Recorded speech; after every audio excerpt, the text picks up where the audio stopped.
Good morning. You have heard the United States President Donald Trump addressing the media today.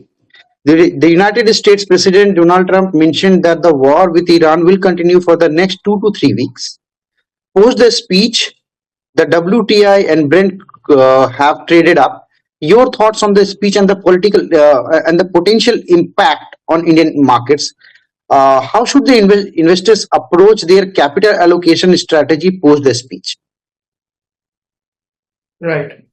So, as you mentioned, the Donald Trump in his address to the nation, he had a defiant tone. In his address to the nation, he declared that the U.S. military objectives are nearly complete, but it will take about 2 to 3 weeks, assuming that what he have started to achieve, they will try to finish that in next 2 to 3 weeks.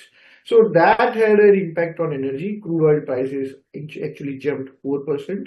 And because of that, we are seeing that the globally the risk off is on. A lot of in global, Asian as well as Indian markets are trading down.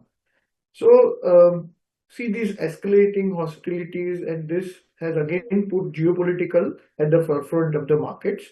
These missile strikes and retaliatory strikes, all these are leading to a lot of risk off in the investors. Investors are unsettled, and because of that, we are seeing selling across the asset classes. And energy is the most immediate means of transmission because such a high energy prices, and we are crude importing nation, so that is the main vulnerability for Indian economy.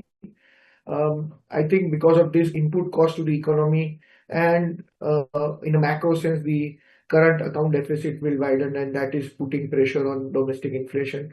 That is leading to the assumption was that the US Fed will reduce interest rates in May, June, and eventually the cost of capital across the globe will come down. Now, all those assumptions have been delayed, if not further pushed down the year. So this disruption, especially the Strait of Hormuz disruption, is one of the most significant shocks to the global economy in recent times. So in such environment, it is very prudent that the traders or the leverage investors must appropriately hedge their positions. Such sharp dislocations, whenever they arrive, they historically uh, lead to such volatility. For longer term investors, such dislocations offer very compelling opportunity. Those investors who are waiting for valuations to come down, they were waiting for the good entry point. I think there is a now opportunity to accumulate quality ideas because valuations have come down. See, before this war started, we were assuming about around 16% earning growth. Now those earning growths will be downgraded, but we assume that it will be around 12% or so. Assuming 12% of growth, we are now trading quite attractively next year, earning around 17 times, 18 times forward earning.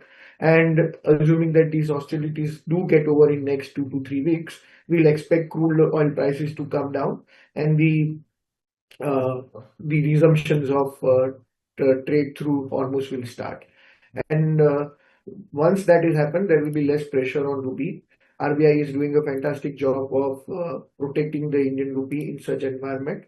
So once that is done, I think it will offer a good opportunity for investors to those who have the capital surplus capital to accumulate stocks and deploy now in anticipation of earnings growth in the year down the line. Looking